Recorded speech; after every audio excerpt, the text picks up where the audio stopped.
a pleasure, of course, to welcome Father Stephen. He told me that in my short homily about choices, he said, why didn't I mention Peyton Manning? He made a choice to become a Denver Bronco, didn't he? He did. It was a good choice. It was. And he stayed here, Yeah. by the way. Until he couldn't play anymore. Yeah, well, no, he stayed to live here. Yeah. Oh, he's still here? He loves it, Colorado. Maybe you can stay. Well, Father Stephen was born in Greenville, South Carolina, and he actually put the date down in 1953. Educated there in local schools, and then attended his university schooling was Furman University in 1977, graduating with a BA in classical languages. Father Stephen received his Master's of Divinity from Seabury Western Theological Seminary in 1980, and then finally an MA in religion from Duke University in 1991. Before Duke was a basketball powerhouse, it was a divinity school, for those of you who would like to know, and still is. Ordained in the ministry of the Episcopal Church in 1980, served parishes in Columbia, South Carolina, Simpsonville, South Carolina, Anderson, Durham, North Carolina, and Oak Ridge, Tennessee. Father Stephen began a journey to Orthodoxy, and in February of 1998, Father Stephen converted to Orthodoxy along with his wife and children. Ordained to the priesthood in the Orthodox Church in March of 1999, and has served as the rector of St. Anne Orthodox Church in Oak Ridge, really until recently, right? Very recent, yeah. Remaining pastor emeritus there at St. Anne's. Now, I'm sure many of you know that Father Stephen is the author of numerous articles on theology and modern culture. His books include Shaping Our Future, which came out in 1994, and then Everywhere Present, Christianity in a One-Story Universe. Hard to believe that that was over 10 years ago, in 2000. I know, yeah. Still a very popular book that people reference quite often. He's the author of the popular blog site, Glory to God for All Things, with an average of over 1 million views per year. Also, authors and podcasts, the Glory to God program heard on Ancient Faith Radio. Been very active in assisting with the founding of mission churches across the Appalachian region. And in 2010, Father Stephen was elevated to the rank of archpriest. Two of his daughters, how many do you have, Father? I have 3 daughters. 3 daughters. Yeah. 2 of his daughters are married to priests, one in the Osei, the other in the Antiochian Archdiocese.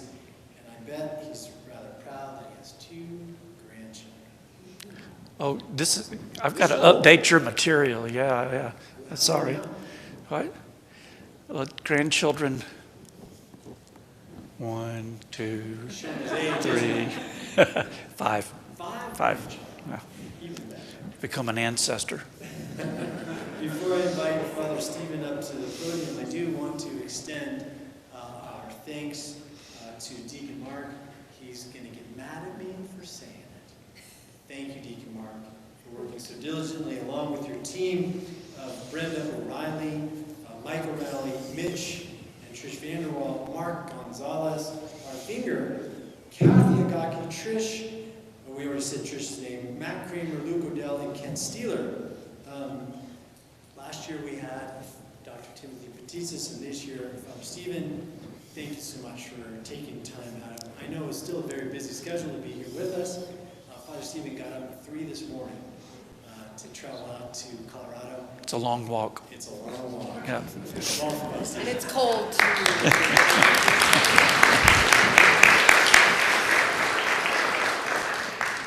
Yeah, I've got to do some probably Ancient Faith's website that's got some bio material. One of my sons is the priesthood, still faithful orthodox, but sometimes it looks like that. So misinformation to continue out there, although in the world today, misinformation is an industry. So according to everybody, everybody is giving misinformation. It's just so it's awfully good to be here. I've feel at home, having met running people with some connections for me, like Southern connections from Mississippi or Tennessee, and just reminding me that Peyton Manning settled here. In the state of Tennessee, do no wrong. If he wants to go up, we don't even care what party he belongs to. I father that one of my daughters, and I won't identify which one, had a poster of Peyton in her room as a teenager. It was the only poster I would allow her to have with a male figure on it. And I told her, yes, dear, you may marry him. And, if you hook him, I'll reel him in. So, but apparently he had somebody else in mind. But me and a lot of there's a lot of children in Tennessee these days, are now adults, named Peyton, that he had nothing to do with, but it's just, you name children for your local gods. And, he's probably the last god we've had at Tennessee in a long while. So the program's gone to the other place. But it's good to be with you all to do this retreat. Father was correct in pointing out that it's been 10 years since I did Everywhere Present. And a lot has happened in my life in those 10 years. When I became Orthodox in 1998, I shut up. I didn't write again for 8 years. I had written a lot as an Anglican and had been involved in a lot of the tussles and fights over some doctrinal matters and disciplinary matters in that. And read an article in this spring's Word magazine, the Antiochian Archdiocese publication. It was looking at internet figures impacting current Orthodoxy. Apparently, there's floods of catechumens coming out of COVID. Y'all wondered why God let us have a pandemic. It's apparently good for catechumenage. But the article referenced a conference in South Carolina in 1995. And I remembered as he was talking about this conference, and there was a number of Orthodox speakers and other speakers. It was ostensibly an ecumenical conference, but it wasn't the kind of ecumenical conference that word normally means. Usually if the conference is called ecumenical, I don't want to go to it. But this was like people who believed in Jesus and the scriptures of Orthodox, Catholic, and evangelical. And we thought we ought to get together, those of us who actually believed, and have a conversation. And it was very interesting. Metropolitan Callistos Ware was one of the speakers, Frederica Matthews Green, a number of other from across those three groups. But one night, there was a little cottage in South Carolina, in Aiken, South Carolina, where we were meeting, and where the Matthews Greens, Father Gregory and Frederica, were staying in this little cottage, and they invited a group of Anglican clergy to come join them. Father Gregory had been an Episcopal priest before he became Orthodox back in '93. So here was 2 years later, we're sitting in this front room of this cottage, group of priests, all of us very curious about Orthodoxy. Partly wondering, is this somewhere you can come home to? Is there a place for Anglos there? No knock on Greeks, but is there a place for Anglos? And I had already visited a Greek Orthodox church when I was in college and been politely told that I should go back where I came from. And he was very polite. He said it in a way that I felt honored. I later found out it was called Philotimo, but so he was so polite. And I won't name the church where he pastors now, but anyway, he's still there. But we wondered about that. We're sitting around in that room, and I could name some of those guys have gone on to become names. One of them is Father Chad Hatfield, who's Dean of St. Vladimir's. In fact, another one of my Anglican buddies is the Dean of St. Tikhon's. We do education, and they made room for us and gave us a home. And that's what we found that night. And a few years ago, I was looking back and thinking about that room and that night and realized we all made it. We all made it. And I can't tell you how much it moves me to think about that unless you're thinking about, fellow passengers that you were on the Titanic with. And you got into harbor in New York and found out they had made it to a lifeboat. And, and were safe. And these are people I value. They walked out of careers for no promises. And found within Orthodoxy, and I just have to say this, just across the board, a welcome that did not ask who you are, but what can you do? Because if you want to do it with us, you're welcome. And I think of things like what John Maddox did with Ancient Faith Radio, left being, I think, president of Moody Broadcasting, which is like one of the number one evangelical broadcasting groups in the world. And you walk out of that. His mother-in-law was a parishioner of mine down in Tennessee. So I knew John from the beginning of starting this, but he went from that. And the gift to Orthodoxy across the world at Ancient Faith, I told him that if all he had ever done was record the 250 some odd hours of Father Tom Hopko that he did, all of the work of Ancient Faith would have been worth it. Because Father Tom didn't write nearly enough books. But he could talk like St. Basil the Great. Anything Schmemann could say in one word, he could say in a dozen. So that's how I've always compared St. Basil to St. John Chrysostom. Same liturgy, just Basil likes to run on. He's my hero. What I wanted to talk about, though, is something that I've been dealing with over the last 10 years. Some of it's gone very deep in my own personal life, and I'm not going to burden you with that, particularly in that story. But it's on this topic of shame, and I've written some about it as I've basically over the last 10 years I've been working on a book. I've thrown away at least 5 versions of it. And that's really hard to do, to just think, this is not it. Yes, you spent a year, 2 years working on it, but this isn't it. I think I just finished the one that is last week. I sent it, my son-in-law read it in Memphis. He said, that's it. So I think we were there. And so I'll be sending it hopefully this next month to Ancient Faith, and we'll see what happens.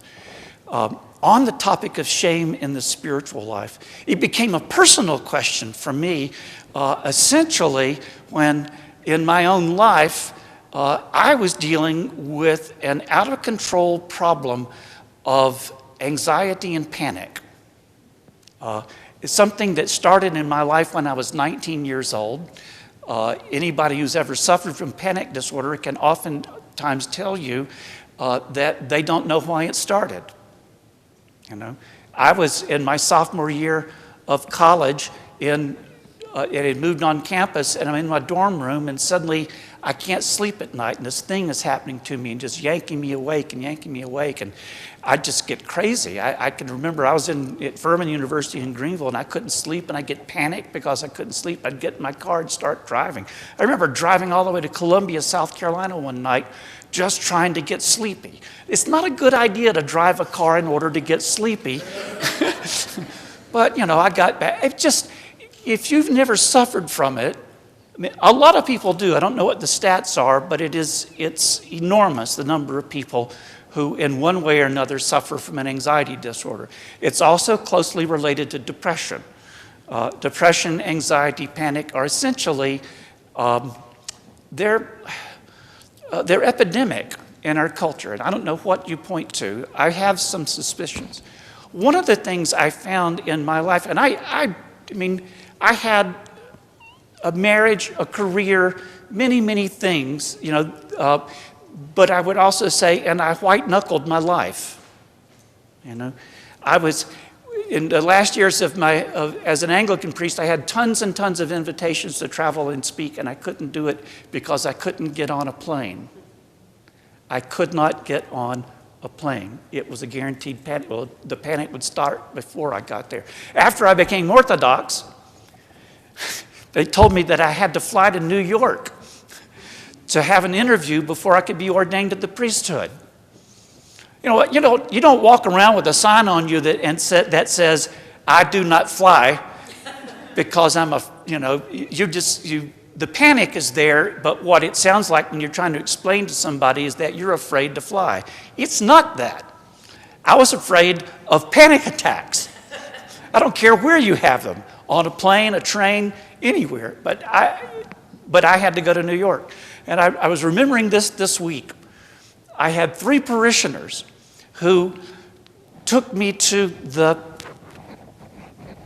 airport there in Knoxville. You could go in the airport all the way to the gate back in those days. And it took me to my gate and talked me onto that plane. I think one of them even shared some drugs with me. The 60s. Sorry. But a friend in need. Here, you'll fly. I think it was probably Xanax or something like that, and that's not good for you. You can get in trouble that way too, but it got me to New York and back. And apparently they ordained me to the priesthood anyway. But, I white-knuckled it. It really began to be just so much of a problem in my life that I was just becoming dysfunctional, despite stuff I had already written everywhere present, doing talks and stuff, but preferably if I could drive to them. So I went in hospital and went through a program and found some profound relief. It was difficult to do, to kind of say to your parish, Bishop says I can take a leave of absence and deal with this. And I began to learn a lot of things. One of the things that I began to learn in that process, and I had written and talked about guilt and shame over the years, so I knew a little, but I hadn't made the connection. And I think one of the things that I learned was that a deep root, frequently, of things such as anxiety and even depression is that they oftentimes have a root in shame. Shame is, we live in a shame-based culture. American culture, in fact, almost all cultures have it, but American culture is a shame-based culture in which we don't discuss shame, in which we have almost no vocabulary for it. I was reading an article last week, rereading it, that talks about shame as the master emotion, which is something we'll discuss tomorrow. That it has a way of controlling all it's sort of the gatekeeper for all the emotions. And we'll understand tonight that you can't live without it. There's actually a healthy form of shame that you need to have, that you use all the time. But we oftentimes have this other toxic form. But with in beginning to understand that and to kind of name the things and by the grace of God, I was able to discover things in my life that I had never named, that I didn't even know were problems, that I began to be able to talk about. Another great gift that came from that was to discovering, I want to think more about this. And for me, if I want to think about something, I want to think about it theologically. Because if it's real, it's theological. Yeah? I mean, if it's real, it's theological. Theology is not an idealistic thing. It's about the real stuff. God is the real. And so when you talk about and think about God and how we are in God, we're talking about the real. And I was puzzled because I didn't see that much in the tradition in reading the fathers that talked about shame. And I thought, there's got to be a lot more. I mean, how can this be the master emotion and it not be there? And one of the few places that I did notice, and I've found a lot more since then, but one of the places that I did notice, it was in the writings of St. Sophrony of Essex. He talks a lot about it, and even perhaps more than that in the writings of Father Zacharias of Essex, who's really sort of the interpreter and current, if you will, disciple and presenter of the teachings of St. Sophrony as well as St. Silouan. And my wife and I had opportunity to go and spend some time with Father Zacharias in England. And I did some one-on-one with him, and I said, teach me about shame. And I think just that first session and talking with him was like, I don't know how to describe this, when you're with somebody who's actually the real deal when it comes to holy, you know. I mean, and Father Zacharias, if any of you have ever met him, he's the real deal. He is. And it's like, he told me a lot of things that I thought, I've read that. I've read that. Yes, I remember him saying that. But the difference is like everything he said was like he was suddenly saying it to me. And it was becoming real. And it was just a real opening, sort of theologically, to begin entering in. So a lot of what I'll be sharing with you all are the fruits of this last decade of my living, of reflecting, and then as well share some of the things I've shared in articles on the topic, but also things I've learned as a confessor and learning to hear shame in not just my life, but in the lives of others. And it can be so helpful in getting at things. In the book of Sirach, I don't know if you read Sirach very often. You got up in the morning and thought, I need to read Sirach today. Chapter 4, verse 21 says, there is a shame that brings sin, and there is a shame which is glory and grace. So we have in the scriptures an identification of two kinds of shame. There is a shame that brings sin, and there is a shame that is glory and grace. And I can tell you that kind of understanding wasn't really rediscovered in clinical literature until about 1970s or 80s. In many ways, modern clinical studies on shame come out of the recovery movement. Anybody who's been addicted to drugs or alcohol, you learn a lot. And the main thing, I love chapter 3 of the big book, is called How It Works. And it's based on not a theory, but on the collected wisdom of a bunch of drunks who've gotten sober. And they know how it works because it worked for them. And AA is one person who's recovered helping somebody else recover. And there's a wisdom in that. Orthodoxy is like that. Orthodoxy is not theoretical Christianity, it is experiential Christianity. We know how it works because we worked it. The fathers worked it. What the fathers of the deserts learned about these things, they gave to us. Wonderful passage, book 4 of the Ladder of Divine Ascent, great Lenten reading, is a great chapter on shame. And in that book, it says, sometimes you can only heal shame by shame. And again, this is a play on there being two different kinds of shame. I'll tell you the story from that book. It's really fun. St. John of the Ladder, the book writer, is visiting all these monasteries and observing things. And this one particular monastery, they had a guy who had come in and wanted to join the monks who had been a murderer, a rapist, a thief, every bad thing you could imagine, just every bad thing. And he came in and wanted to join the monastery, wanted to repent of his sins.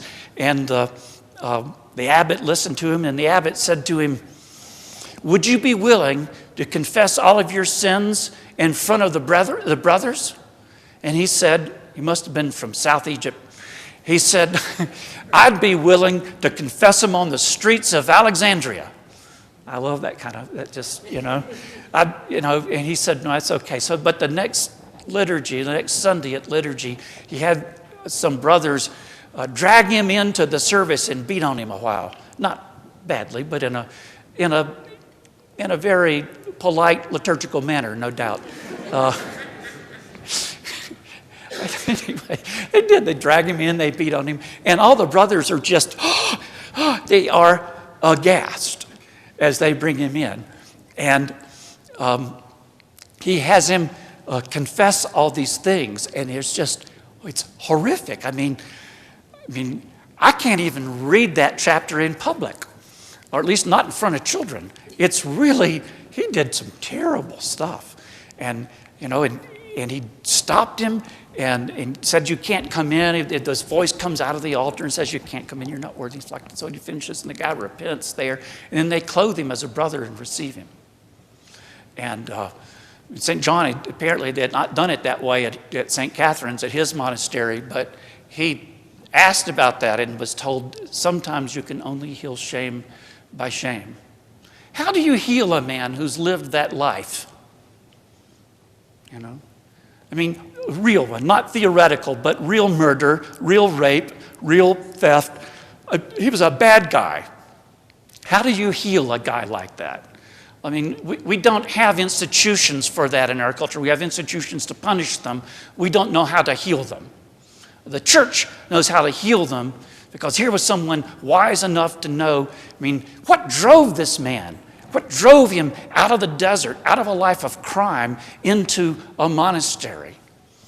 Something so strong that he would have borne shame on the streets of Alexandria, and he'd probably gotten hung for that one. But instead, they healed him. He shamed him before the brethren. You know, in some ways, how could the brethren receive him unless they knew it? This was not enough to just come to the abbot and tell him. Everybody needed to know who this guy was. They all needed to hear it. You know, and then when they embraced him, he could leave behind the bad shame and accept the healthy shame. There are indeed two kinds of shame. Shame is beginning to be a popular topic. There's people like Brene Brown and some others out there and there's some very good secular books on healing of shame. John Bradshaw, back in the 80s, his book, Healing the Shame That Binds Us, I think is still the best popular book on the topic of shame. And he very clearly talks about healthy shame and toxic shame. Brene Brown does not, but he does. And I think, actually was a Christian of some sort of Protestant sort. And so sometimes I disagree with his theology, but, you know, I'm Orthodox. We get to judge theology. And I went to a breakfast once when I was an Episcopal priest, and it was at the Roman Catholic Rectory in Greenville, and there's several Catholic priests, and the Greek priest was there as well. I don't know why. We were all having breakfast, and we were chatting, and I was invited, so I came. And we're all having this breakfast, and we started talking about something, and we got into a little argument over something. And myself, I was agreeing with the Catholics, and we were disagreeing with the Greek. And I thought we were kind of, you know, winning. And until he stood up and looked at us very solemnly and said, "I'm Orthodox. I can't be wrong." And I remember the time thinking, "Ooh, that's a really pretty good argument. That's good. That's good. I think I'll try that in a few years." But there are two kinds of shame. There's a toxic shame. This is the type that gets talked about the most, because this is the one you hate. This is the one you don't want to have, and this is the one that eats us up. Toxic shame, in that sense, is how you feel about who you are. Classically, they make a distinction between guilt and shame. Guilt answers the question, what did I do? Shame answers the question, who am I? You know? And I can't tell you how my skin crawls when I hear a parent correct a child with shame that is of that toxic form, basically under the heading of telling a child that they are bad. There aren't any bad people. That's a theological fact. Orthodoxy holds, and we have to run Calvinist recovery camps down south. Y'all probably need them up here too, as Protestants come in.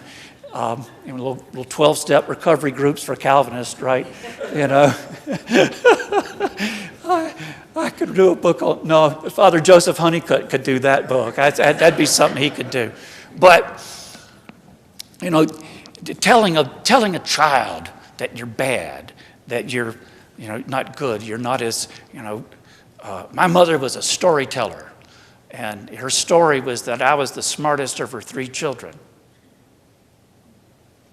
Yeah, and a lot of other little things like that. When my parents died, my older brother said to me one day, he said, they always loved you best. I said, yeah, and you always loved me best too, and that's why I'm in therapy. I mean, you can drive somebody crazy doing things like that. I was raised as a child to rescue an alcoholic father. 8 years of age, begging through a closed, locked door to talk him down from a suicide attempt. It'll make you crazy. It'll probably even drive you into the priesthood, in which you then spend a lot of time trying to do the same thing over and over and over again, thinking you'll get it right. Although I will say, my father was buried Orthodox, and my mother as well. At age 79, they entered the church. God fulfills even a little boy's dreams years later beyond anything he could have thought of. But toxic shame, this brand that is given to us that I am a bad person, that I failed because I am a failure, that I am broken. And there's so many ways we carry this thing out. We live in a highly competitive culture. One of the things that I've maybe gotten a reputation for in my blog, because I sure do intend to do it, is I write a blog for losers, from one to another, because there's more of us than there are of them. Oh yes, I know who we are. Well, the truth is that I know, I finished first in my class from college, straight A's. They honored me, and I felt like a failure. Because we're crazy. Because we have these toxic things in us. I mean, first off, you have to be crazy to make straight A's in college. It was making me sick. I spent a week in a mental hospital my second year of college, with anxiety and depression and stuff like that. And, if someone had said, if you just make a B, you could be fine. I don't think I could have done it. So, we have these things, this sort of toxic shame. God does not offer us toxic shame. First story in the Bible, the story of Adam and Eve in the garden, is a story of shame, the first emotion mentioned in the scripture.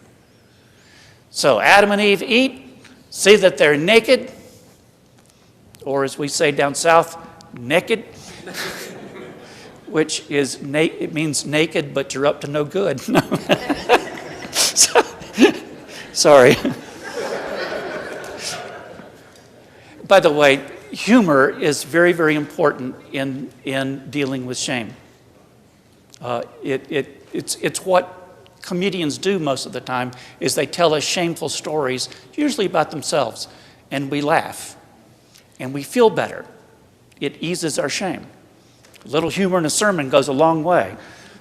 My God gave us people like John Elway, and say little laughter.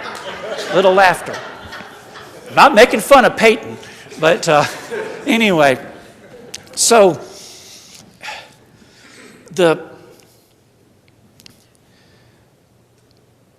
they come out of the garden and they hide from God when they hear him coming. And he says, "Where are you?" And they said, "We heard you were coming and we were naked, so we hid." And now the fascinating question from God: who told you you were naked? Who told you you were naked? Who shamed you, Adam? Who made you hide? See, shame breaks communion. It breaks communion. It interrupts. Adam, I'm naked. I can't be seen like this by God. I would die. Yes, you will. But God says to him, who told you were naked? And then fascinatingly, he changes the subject and says, did you eat what I told you not to eat? God changes the conversation from shame to guilt. Guilt, you don't eat that. We can deal with the consequences of that, but this shame. So the guilt can be dealt with, but the shame has to be treated immediately. God clothed Adam and Eve. God clothed Adam and Eve. God didn't say, get out of my sight, you naked things, and go get some clothes on. No, God clothed them with garments of skin. And that set a lot of wonderful Greek fathers off doing all kinds of wonderful speculations about what the garments of skin could mean. But, I just always thought of it as Flintstone outfits, and garments of skin, got Fred and Wilma. And so, he sends them out in the garden. And then we have a theme that runs throughout Scripture. Clothing, clothing, clothing, clothing, clothing. As many of you as are baptized into Christ have put on Christ. Envia, to get dressed. We put that white robe on you. We dress you up. Weddings. Men don't know this. It's about a dress. And do not disparage the dress. It's very important. When we vest on Sundays, it's kind of a little weird, but we're putting putting our vestments on and saying, as a bride adorns yourself with jewels, so you have adorned me. And hoping no other guys watching me as I'm dressing up and talking about being like a bride, but we do. God clothes us. And this is a theme throughout Scripture. He clothes the priest of the Old Testament. Christ clothes himself in our humanity. In fact, Christ clothes himself in our shame. As Isaiah will say, I turned not my face from the spitting and the shame. If you were raised in a Western Christian tradition, you get a sort of message around Good Friday, Holy Week leading up, and it can be, it's one of my daughters who'd just never been exposed to evangelical Christianity. And she had got a little ways estranged for a few years, wasn't going to church much, and one of her girlfriends down in Memphis invited her to go to church with her on Good Friday. So she goes to like a mega church. Okay? It's a mega church. And she called home distraught that evening talking to her mother. And she said, Mama, she said, they talked about all the pain that we had personally caused Jesus. And they had a terrible description of it. And it was just really awful. And then they wanted my email address.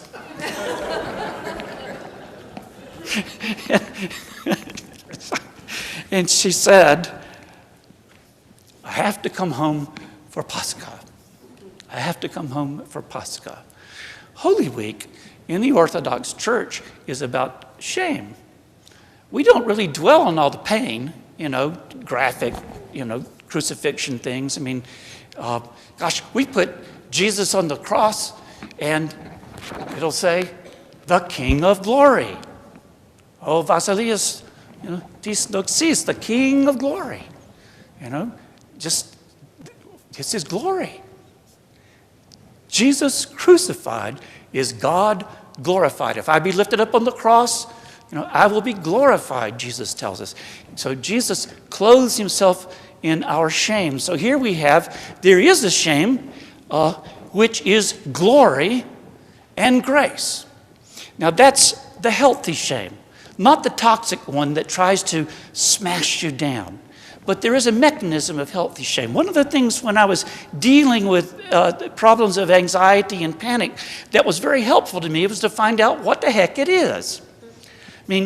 I'll tell you what it's not. It is not a set of thoughts. It sounds like a set of thoughts, like running on in your head. I had a hard time going to sleep last night. For the first time in years, my anxiety level was up before I got on a plane. I was going to do it, but I could feel it going up. And I think, and just sort of got up out of bed and quit laying there listening to it and went and did something. What anxiety is your adrenaline system. It's your adrenal gland.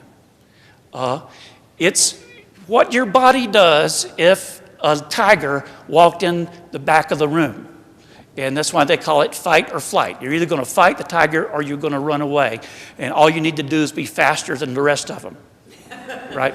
That's why if you're going to go out with bears, take a slow friend with you. But the understanding what's happening to your body I mean, I can think like the most instinctive things people have who are wrestling with panic is to try to calm themselves down. And it doesn't work. You try to, I'm going to center myself. I'm going to be mindful. Not in the middle of a panic attack. It usually won't work. It'll wear your Buddha out. It just can't quite do that. The reason is that it's physical, and it's not your fault. Something has set your adrenaline system on fire, and it is bathing you in chemicals that say, run away. And if you're sitting still and your body is being bathed in chemicals that says run away, you're going to feel really bad. And it'll make you want to throw up. It'll make you feel nauseous. It'll make you feel dizzy, make you feel short of breath. A lot of people have gone to hospital thinking they were having heart attacks, only to discover they were simply having a panic attack. And I remember I had a parishioner once who went through that in his 30s, thought he had a heart attack, and until the doctor said to him, "You don't need me, you need a priest." And he thought, is it that bad? But it's just, you need to do some inner work here. But it was helpful to me. I remember once trying to get on a plane in Atlanta. I was flying to Europe with my wife, and suddenly I could feel it sort of rising. And I said, "Sweetie, I'll be back." And so I just started running. Why? Well, my body's full of adrenaline. What do you do with adrenaline? Well, run it off. I ran down the terminal. I mean, gosh, you could do a marathon in Denver just getting from one end to the other. That's a big, big place. So I thought I was going to get lost this morning when I came in, and I thought, well, I'll miss this weekend. Where is he?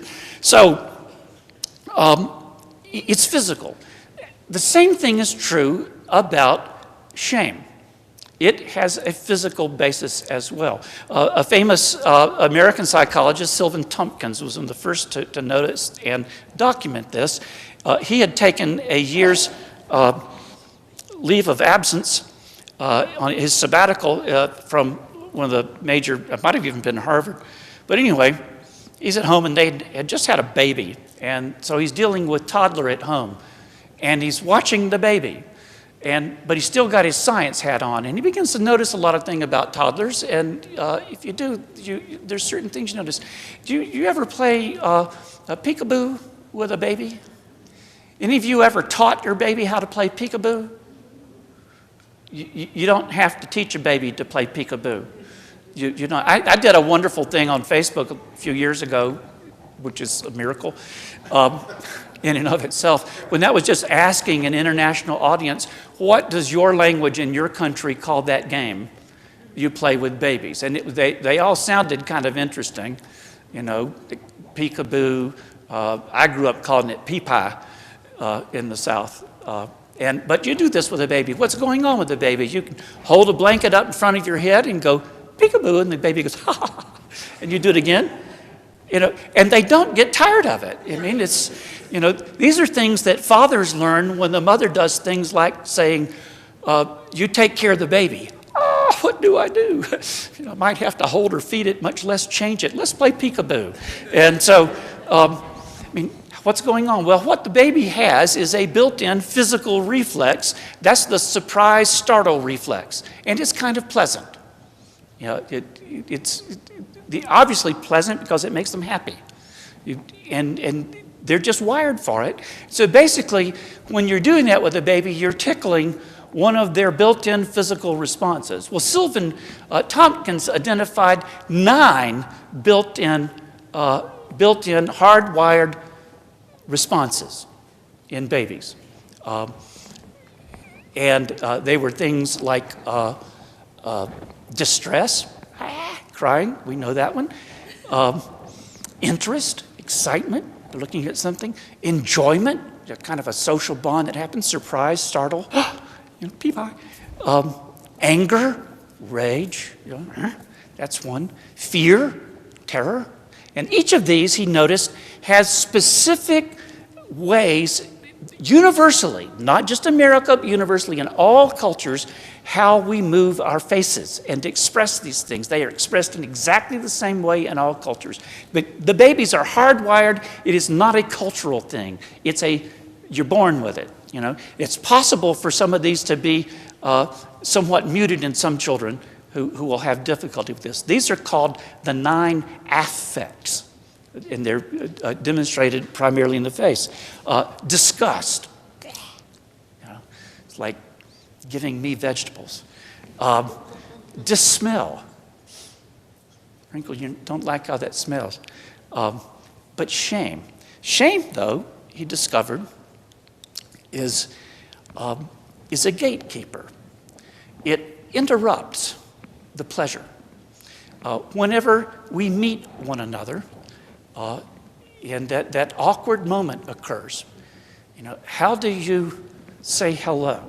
First time I met Father Tom Hopko, I was at St. Vladimir's, and I saw him, and I went, ooh, there's Father Tom Hopko. I wanted to meet that man.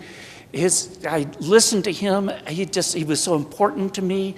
And I think I had been ordained a priest at that time, but I also felt really self-conscious because I was so stupid. I mean, they ordained me without making me go back to seminary, and so there's just so much you still don't know. You're learning it the slow, hard way. It's the OCA way. And so I wanted to meet him, and I stood around. There's a group of other priests, and they're all talking, and I wound up not meeting him. I couldn't do it. What's that called? It's shame. It's shame. Now, there's a lot of ways to get around that, and I've learned, I can turn on my Southern charm, a little bit of humor or something. That's what class clowns do. I was a class clown, can you tell? And I mean, you're diverting shame, and and everybody laughs, then they won't beat you up, and things that way. It's, but how do we get past that? Well, there used to be rules called being polite. Okay, and the so-called rules that govern polite behavior in societies were basically rules about how to do things that mitigate the shame problem. Okay, but we've overturned a lot of things over the past 40, 50 years, and you just don't know what the right thing is to say. I saw a young lady the other day. I don't remember where I was. I just couldn't resist it because I have bad impulse control. And but she had really tattered jeans. And I remember saying something about a bear, but it was probably the wrong thing to say. Nonetheless, I couldn't help it. Oh, me. This morning I was leaving the parking lot going to my plane, and I'm in Knoxville, Tennessee. It was 45 degrees, and there's a couple coming, and I'm aware that I'm flying into 5 degrees up here. There's a couple coming, and the girl had on little shorts and just a T-shirt. And her husband or boyfriend, whatever, they're heading out of the parking lot towards the terminal. And I just looked at her. I said, I sure hope you're flying south. I mean, I don't know. I mean, today you can probably say things like that. And I did get away with it. They were headed to Miami. But nonetheless, in polite things, we have ways of mitigating shame, but we don't have a lot of polite rules left in our culture anymore. Sometimes they've been thrown over as being too white or too rich or too whatever, something or other, too old-fashioned, and so we don't quite know. And it's, I grew up on the wrong side of the tracks. You can tell from my stories, because if I had grown up on the right cultured side of the tracks, I would have been too ashamed to have told you such stories. But as I told somebody, I went to a grammar school, and there were 2 of us went to college. More went to prison than went to college. It was a rough neighborhood, just how it was. And, you have to, and that's kind of a hard burden to carry as an Episcopal priest. I mean, because they're to the manner born. And, and I was, my grandfather was a sharecropper. I mean, there's a lot of cabins down the road from that. But we spend a lot of time trying to be, trying to become, trying to pretend. There's the thing we call the pretender syndrome that you feel. The first house my wife and I bought, rented when I got out of seminary, was nicer than anything either of us had ever lived in. Better than my auto mechanic daddy's house, better than her school teacher daddy's house. And I felt guilty. I was making enough money to pay the rent, but I just didn't feel like I belonged there. I got better. I got over it. It takes you a while, but at first it was just different. Of course, if you'd have given me a lot less money and made me live in a shack, I would have resented it. But nonetheless, this stuff is difficult. It's hardwired. Okay, I mean, you will not learn how to have no shame in your life. That doesn't happen because you're hardwired for it. But if you're hardwired for it, then at its most root, in how it truly exists, it's not sin. It was in Adam and Eve, all from the beginning. Not the toxic stuff, but the signal. The signal tells me, and in fact, this is very interesting. I'm going to kind of close wrapping with this for tonight's session, that it signals a boundary. Now, the boundary might be just as simple as me meeting you for the first time, not quite knowing your name. It helps if you have a third party who can introduce you, because that kind of breaks the shame. What do you say to a stranger? Especially if you're the priest and you think, oh my goodness, was he here last week? And did I introduce myself to him then? And I've forgotten him. And say, you have a wonderful face. It's so forgettable. And, or whatever, it goes on. But without those mechanisms, but we still have boundaries. One of the most interesting boundaries that shame deals with is the boundary with God.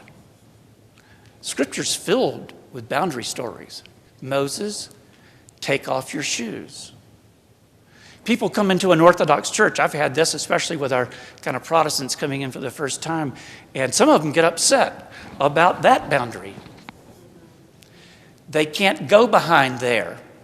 And some of them will pawn it off and say, you won't let women back in there. And I like to repeat, oh, we let some women. We do. I mean, it's like, you ain't one of them. And it's sort of, but they're right. It is a boundary. Why is it there? Why do we have a boundary there? Orthodoxy loves to hide stuff. We do. If it's holy, hide it. But we only hide stuff because Orthodoxy is apocalyptic. We like to reveal what we hide. We hide things in there, then we bring it out and give it to you on a spoon. Yes?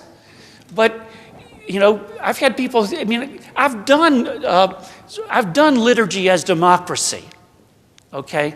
As an Episcopal priest, kind of, if we wanted to, at summer camp, in the middle of everybody, my second daughter went off for the first year. She kept wanting to go, that we converted, she was 15. She kept wanting to go to an Episcopal youth group, and I let her, because I thought, I can't fight this, I'm going to win. But she went off to a retreat with them, and they were having a great time in this retreat. She came home, she said, well, that's it, I'm Orthodox. And I thought, oh my goodness, what did they do? And she said, well, Papa, we were there and we were cutting out things and making fun stuff and posters and stuff and all like that. And then it came time for the service, so they just cleared the table. Priest comes and sets up the bread and the wine, and we did the liturgy. She goes, that's just not right. I thought, 1 year of Orthodoxy and you're already learning. She had internalized that boundary and understood that which is holy belongs to God. And there are rules around it. Are the rules absolutes? No. Are the rules, written in heaven? I don't even know about that. But they work for us. This signals God is there. So the God who is there comes here. It's Christmas all over again. He comes to us. But the boundary has to be there. The boundary has to be there, or you wouldn't be able to see it. If I drew you a picture of a person, but there was no outline or color or anything, then I wouldn't have drawn them. So the fathers said about the icon of Christ, they used the term circumscribed, that is, drawn around the edge. That God became, he who is uncircumscribable became circumscribed so that we could make an icon of him. This is a picture of God among us. God who comes into our boundaries. But this is the boundless God. And so there are things that mark stuff as holy. We come to confession. We recognize boundaries in our life. And I say, God, I broke a boundary. I overstepped. And the boundary wasn't like I overstepped and did what you told me not to do. The truth is the boundary I overstepped is I tried to be somebody I'm not.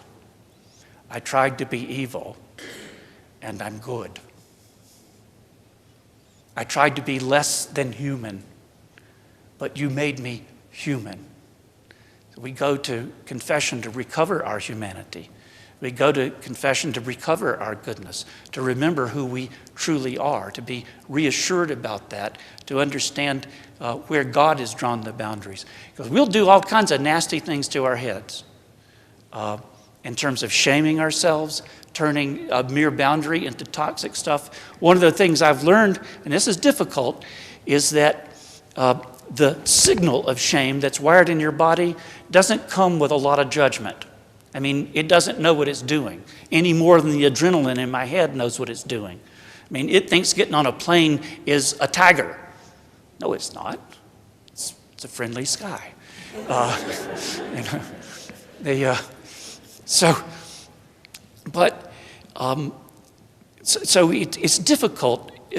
So part of the spiritual life, and this is something we have to learn slowly, is there is a word for healthy shame in the spiritual life.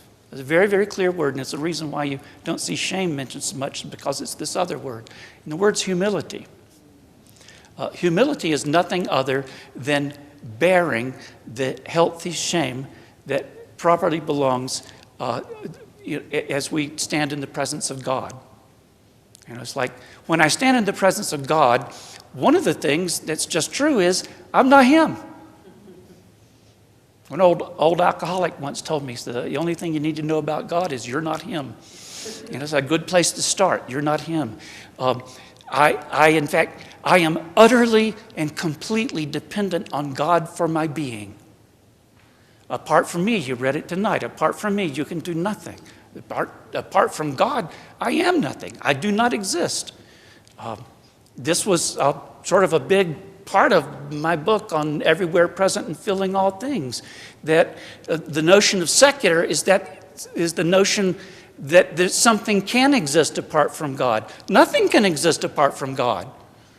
I mean, what, did you bring yourself into being? Do you sustain yourself in being? Try to take that to the grave. It doesn't work. And so humility is that I stand before God and I accept the boundary that's there and the truth about myself in his presence. And in doing that, this is one of the things I see. This is the movement from glory to glory. Because ultimately, God wants to show us his face so that I can see God for who he is. And when I see God for who he is, the scripture says, beloved, it does not yet appear what we are, St. John says, but we know that when he appears, we shall be like him, for we shall see him as he is. One of the things that toxic shame or even healthy shame that's not born properly does is it changes what you see. You see a friend and you imagine an enemy. You see a boundary and you imagine, an impenetrable wall. Something given to unite me to heaven, not to cut me off from heaven. Ultimately, you understand that as I stand before God and he can see me for who I am, in my nakedness, he won't run away. He won't run away. He won't turn himself from me. He'll not turn his face from the shame and the spitting. He will bear that. He will welcome me home. In that wonderful story of the prodigal son who comes to himself out in the pig pen, comes to himself. But he says he doesn't yet know the truth of himself, because you can't tell yourself the truth of yourself. It requires a mirror. You know, you get up in the morning, you need that mirror if you're going to put your clothes on. He comes to himself and says, I will go to my father. That was the first clue. I will go to my father's house. It's because the first clue about remembering who he is he remembered he was a son.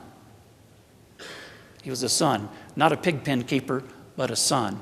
And he goes back to his father, and his father runs out to meet him. And his father reveals to him who he is. Kill the fatted calf, put a ring on his finger, and clothe him. Wrap him up. Week before, I was received, my family and I were received into the Orthodox Church on the Sunday of the Prodigal Son in 1998. The week before, kid you not, the week before, one of my members from my former Episcopal parish, which was just across town, showed up at my doorstep because they knew I was leaving my job and going into some poverty. And he shows up at my doorstep with a couple of coolers filled with a butchered cow. And I thought, I didn't even know Episcopalians owned cows. But he did have one, and he had butchered it, and he brought me half his cow, butchered and ready. And he didn't know it was the Sunday of the Prodigal Son or any of that, but he brought that, and I told my wife, I said, I was looking behind him to see if there was a guy with a robe and a ring, because, I knew what was going on. The Father was saying to me, welcome home, welcome back. Are you tired of the pig pen? Come on back. I have got a ring for you, a robe for you. It's going to take about 13 months before I can get the robe back on you. But here's a cow. Have a party with your friends. And, God knows. He knows us, and he is welcoming us. So I'm going to get into more details tomorrow in some practical ways, particularly talking about shame and humility. And in the last talk tomorrow, I want to give something of a pattern of how you actually can actively live that. I'd like to call these talks as being on shame, because if I build it as talking on humility, I'd be embarrassed to give the talks, and you'd all be embarrassed to come. Like, what are you going to go take a class in? Humility. It's bad enough to say I'm going to go listen to a lecture on shame, but anyway, we'll keep moving with this. I'll just ask briefly, and if we've got time for questions, it's 8. I'll be glad to take some. Is this helpful? Yes. Okay, good. I just wanted to know. Maybe the book will sell. No. Yes. There's a hand. Oh, okay. All right. I have to say, by the way, just as a disclaimer of sorts, telling stories about my dad or my parents, my dad gave me permission to do that. He told me, and God bless a man of such humility, because we had some stuff we went through, but he said to me, son, if my story or our stories are ever of help to you, use them. Yeah. He's in good company now. He's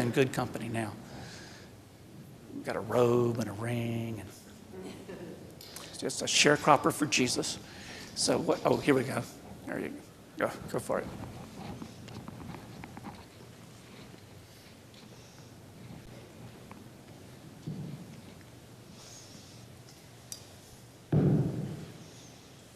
So I'm wondering about, you're probably going to talk more about healthy shame tomorrow. Yeah. You mentioned it's hardwired in us in the beginning with Adam and Eve, and you had also said something earlier about how when God asked them who told them they were naked, and then he ends up clothing them, he quickly turns it from shame to guilt. Yeah. So was that healthy shame that they were feeling? I think in some ways, yes, it is healthy. I mean, except that I guess what would have really been healthy about it? If they had said to God, look at me. Look, let me tell you what I did. And now I feel naked. And, so in some ways, the difference between us and Adam and Eve is we're getting out of the bushes. We get out of the bushes to stand before God and say, here I am. I mean, if you don't get out of the bushes, he's going to come looking for you, because that's the kind of God he is. He won't quit. He won't quit. He never gives up on us. St. Sophronius said, so long as there's one soul left in hell, Jesus will be there. And I've kind of gotten lately to say, because Jesus, if I need to go to hell, okay, just don't leave me there alone. If I have you with me, then I don't know what all that means, because I don't know the metaphysics of any of that stuff. I don't even like those conversations. But as long as I have Jesus, I know I'll be okay. Whatever he needs to do to be good for me, that's what I know. But it could have been healthy. In other words, this is one of the things about having something that's hardwired, is the trigger is not wrong any more than when you smell something bad, that's not a sin. When something tastes bad and you spit it out, despite what your mama says, it's not a sin. I know no Greek mother ever cooked a bad tasting thing for a child, I'm just sure. But sometimes, I don't know, my wife would tell on me. But so, these are hardwired things. Surprise, that's hardwired and it's not a sin. But like anything in our life, it can be abused. And the initial trigger of these things in our bodies is like just the initial thing.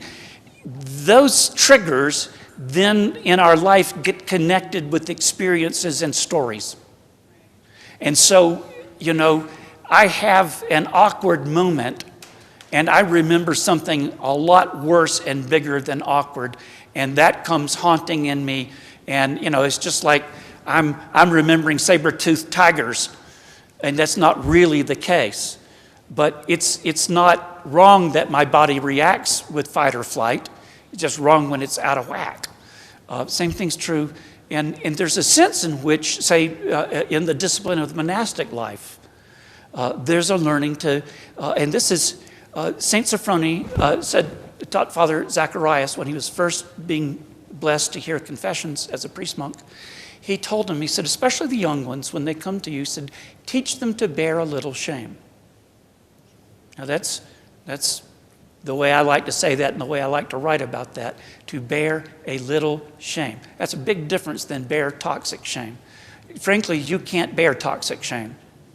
It's nasty stuff. You need help. If you've got it, it will make you sick, and you need help. And the help can come from a counselor, from a therapist, from group, from priests, from a lot of sources, even perhaps sometimes from friends. But it needs a very safe place, extremely safe place where you can do that. And it needs time. It's not easy. And basically what I want to say, and one of the reasons why I talk about these things, as I say, I'd like to talk as a loser to losers. It's because somebody out there needs to be talking about what's really wrong with us. Okay? They're getting a lot of Bible teaching out there and stuff like that, but it gets too theoretical. I'm sick.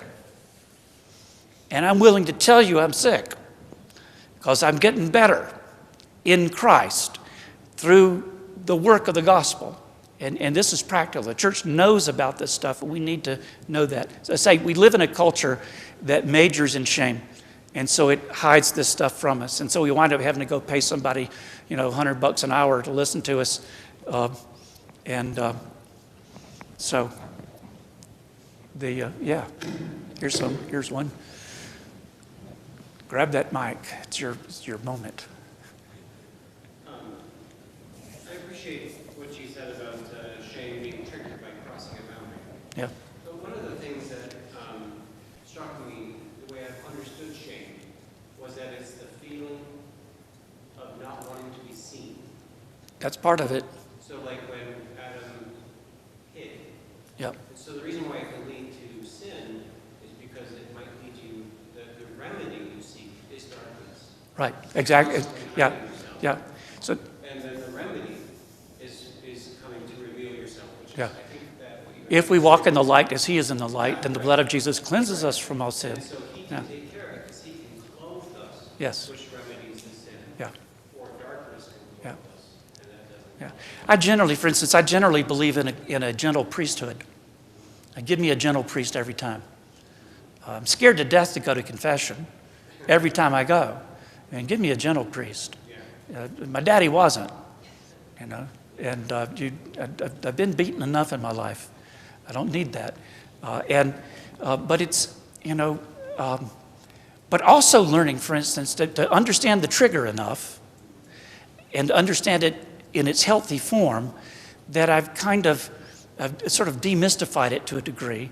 I remember talking with Father Zacharias about these experiences, and he said, well, when you find that, and you're triggered, he said, just take it into the presence of God and sit with it and say, oh God, comfort me. And it's kind of become a part of my prayer life since then, of sitting with him, with God, usually in my icon corner, but sitting with God, and just kind of like having gotten out of the bushes, just sitting there. I've said, and I say it humorously, but I've become a much, much worse priest in the last 10 years. What I mean by that, I'm not doing anything different. It's just that things look different in the rearview mirror than they did through the windshield. And looking back at myself, I see myself so much better. And oh, mercy, I've got a lot of triggers as I look back there. I finished seminary, I thought I knew everything, and I'm just, whatever, and stuff. And you get full of yourself and other kinds of things, and you start seeing how you've actually hurt people and where you failed, where you abused the privilege you're given as a priest or things like that. And, so you see these things, you can either get neurotic and try to hide, or cover it up or do all kinds of, compensating behaviors, or bear a little shame. One of my favorite quotes is from a Catholic saint, Saint Therese of Lisieux, the Little Flower, and early 20th century Catholic saint. She said, in a letter to her sister, she said, if you can bear serenely the trial of being displeasing to yourself, get that? If you can bear serenely the trial of being displeasing to yourself, then you will be for Jesus a sweet place of refuge. Yeah, something like that. Yeah. So, another question? Here's, yeah. So I probably don't need a microphone. So I'm a Greek lad, so I'm very guilty of shaming my kids. Yeah. God forgive me. But I do kind of wonder, my kids come back to me now, and I feel like we have this culture of no judgment. There's no boundaries. We don't want to judge anything. So can you speak to that a little bit? Yeah, the thing is that, this stuff, done well, it's healthy. And I always tell people, look, no matter what you did, you messed your kids up, okay? Unless you're maybe Dr. Philip Mamalakis, and I look at his book, of course, there's probably a relative of his here. Everywhere I've gone and I mention his name, it's like, oh, he's my brother or something. But anyway, I wrote a blurb for him on his book. I feel just wonderfully famous for having done that. That I was invited. But, we messed them up. You get it wrong. Some people get it wronger than others. And there's, my older brother, as he's kind of been working through my parents, I told him that, look, Mama was one of 12, grew up on a farm. My dad was picking cotton by the time he was 4 years old. 4 years old. He never had a childhood. And they got married in the Great Depression, did the war, and did everything after that. They didn't have, any tools in their toolbox except pretty much a pair of pliers and a hammer in terms of their emotional toolbox. But they were married 60 some odd years. Not happily, often, but sometimes happily, And they raised us. One of us became a priest, And then life goes on. And, with their children, that's important to me. I ask my children to forgive me from time to time. Even as teens, I remember my baby daughter came in one day and she said she wanted $20 to go to a movie with her friends. And I said, what movie? She said, the Da Vinci Code. And for some reason, I just went off. I mean, I just went Rush Limbaugh on her or something and just chewed her out and said, this movie is, stands for everything I'm against and yada, yada, yada. I mean, golly, just culture warred all over her. And she's in her bedroom weeping. And I go back into my office and I feel terrible. I mean, terrible. I mean, really, really bad. I thought about that because I just made an ass of myself. I mean, I really did. And I went back into her bedroom and I made a prostration before her and laid $20 at her feet. And I said, sweetie pie, I don't care what there is in that movie. It can't be anywhere near as bad as what I just did to you. I am sorry, forgive me. So she comes back in the next afternoon. I said to her, well, sweetie, how was the movie? She said, oh, Papa, I'm your daughter. I said, what's that? She goes, well, I kept standing up in the movie and saying, that's not right, that's not right.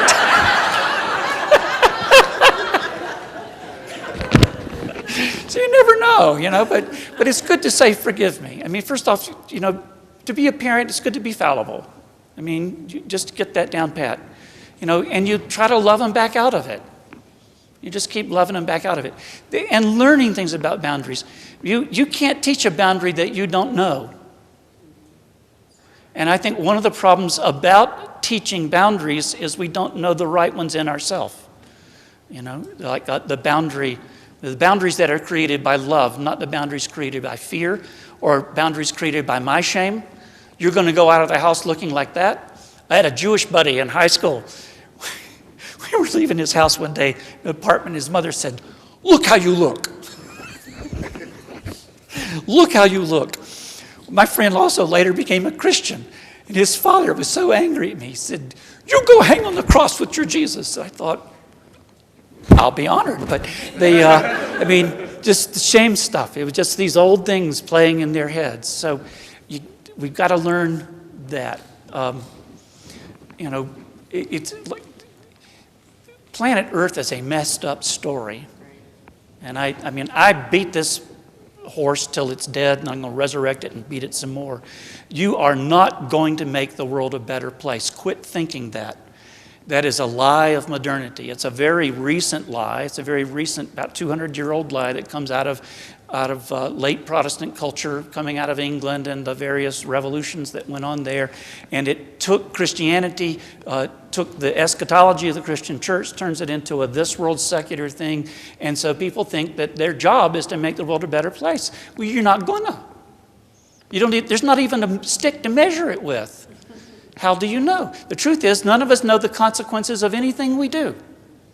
St. James says it's blasphemy to say that I'll go to town and make a profit. He says you should go to town and say, I'll do this, and if God wills, so you do the best. So, just get over it. We need to get over trying to make our children successes because it's the wrong measuring stick. There's a lot of that goes on, I want them to be, you ask this. Here's a shame thing. Two guys get together. How's your kids? You tell them about their colleges, their marriages, and their babies. I'm not going to tell you that currently one of them separated or something like that, or that, two of the kids are, being treated and another one's in jail. I'm not going to tell you about that. I'm just going to tell you all my little success stories. We're in a very sick village. It does take a village to raise a child, and we're hiding from each other. Nobody's coming outdoors in the village. So, and we'll get it wrong. We'll mess it up. And we need to be those kinds of people. This has to be a safe place for that, or it cannot be the church. The fathers tell us the church is a hospital for sinners. Well, you can't get here. I used to think that meant I was the doctor. Jesus is the doctor. I'm just a patient dressed up like a nurse. We're all bozos on this bus. And it's the greatest honor. I saw someone pictured a thing from their parish. They'd had a guy they just buried from their parish. He was a homeless guy who just had been attending their parish for a couple of years. and became a part of it. And they helped him through, and he died of cancer and stuff, and they were burying him. And I thought, that's a sign of a healthy parish, that people that broken know they're safe to come in. You know, my Father's house shall be called a house of prayer for all people, all people. And this is if this ain't the good news, nobody else has got it. This is the good news, you know. And so it's a joy. It's a joy. I'm really thrilled to be alive at a time that God is doing with the Orthodox Church what He is doing in America. We are in an amazing time. Everything that you read that upsets you about the Orthodox Church is nothing new. It's nothing new. Go read the book of Corinthians. We have never gotten along. You know, we've never gotten along. And I've often thought, Jesus started with Greeks and Jews. What was He thinking? I mean, just really. And I told some of my converts come in and they are so uncomfortable over the icons. I say, why do we have to venerate the icons? I said, because Jesus started with Greeks and Jews. And Greeks and Jews just like to kiss stuff. So I said, if Jesus had been born in England, we would still have icons, but instead of kissing them, we would simply feel awkward and apologize. Because that's what the English do. So, you know, learning these things. Actually, being Orthodox has taught me more about my English heritage than anything else. As I compare it to all these other groups and realize where I used to think we had good taste, I just realized we're just neurotic in a very fashionable way. So, anyway. Enough for an evening, or you got one more? We'll do one more. Okay. This is not fair. St. Therese? Yep. Yeah. If you can bear serenely the trial of being displeasing to yourself, then you will be for Jesus a sweet place of refuge. I'm a little shaky on the last part because I recently found the quote slightly different. She said it in French, and so I'm, you know, who knows? I'm probably paraphrasing. But there it is. Be for Jesus a sweet place of refuge. So, yeah. We have a joint question. Oh, boy. We're both teachers. Oh. And I had a thought. You said God doesn't run away when He sees us as we truly are. And I've been blessed with people who've done that in my life as well. Yeah. See me as I truly am. And I hope that I can do that for other people. And so it sounds like something you've already touched on about being in that safe place. But one strange experience is having a student or a person share something pretty vulnerably and just feeling a real revulsion. Yeah. And wanting to not deal with it. Yeah. So where that comes from, I guess. Well, I mean, there can be, like, you know, they talk about too much information. And, you know, like the first safe place they found, and suddenly you find yourself drawn into a level of icky you weren't prepared for. That's very hard. It's very hard. And, I mean, it's one of the reasons why there's some rules for priests. We don't talk about confessions.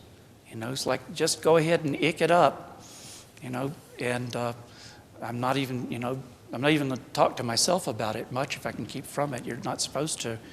And so, you know, there's times in which, I mean, there's times in which you sense that kind of boundary in yourself. And I think it's always okay to listen, you know, but it's also always okay not to feel like I have to fix them. That's you know, I've learned some things over the years in dealing with people who have, like, really, I've had some opportunities. I've done some volunteering in East Tennessee in drug and alcohol programs. And baby, the volunteer programs, a shoestring in Tennessee just won't even reach your, I mean, it just, you can't tie it. And listening to stories, and sometimes I just listen to them and I think, I mean, golly gee, if I had suffered like that, I'd be drunk too. Pass me the bottle.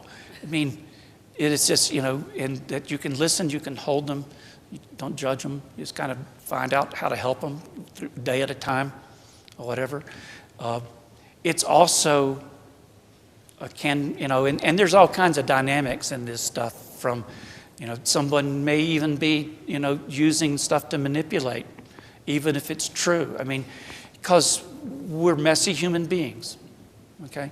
So that also, as I say, is the kind of basic thing that for me I start about it is that if I had to think that I needed to be competent and be able to fix people, I would run. I would never even want to be a priest. I can't. And that was maybe some of the greatest mistakes of my early priesthood, was thinking I was supposed to be that guy instead of just standing and giving them Jesus and the sacraments and listening and forgiving, listening and forgiving, and just being that presence. But I remember a buddy of mine once saying, in a really bad situation, he said he resisted the temptation to be wise. Oh, that's hard. So for me, yeah. So I want to be wise. I want to have the answer. Having the answer is same thing as caring. It's not, And knowing that you fail a lot of times. I've buried a lot of people that the most I could, over the years, that pretty much, for a lot of them, the most I could say is they were working on it. I don't think I've never buried anybody I thought had gotten it done. It's just not like that. So we do our best. God bless you for teaching and being there. Students need to be loved, and they have a world that, for whatever reasons, so many of the boundaries have broken down. And if you think they're crazy right now, A, they are, and B, it's really not their fault, and C, whoever it is you don't like, it's their fault. No. I'm sorry. That's the American way. But so God is with us. So tomorrow, 2 sessions, is that right? Is that 3? We'll gather again tomorrow morning at 10.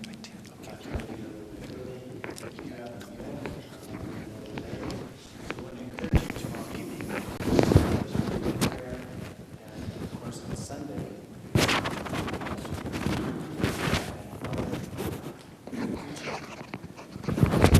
I ain't been doing anything else since I got here.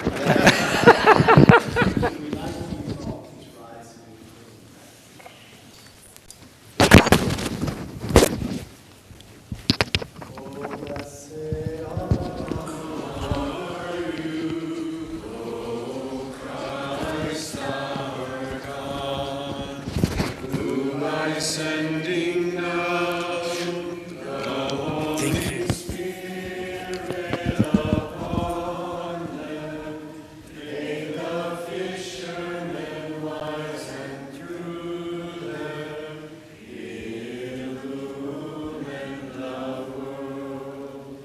And to you the universe was ever drawn.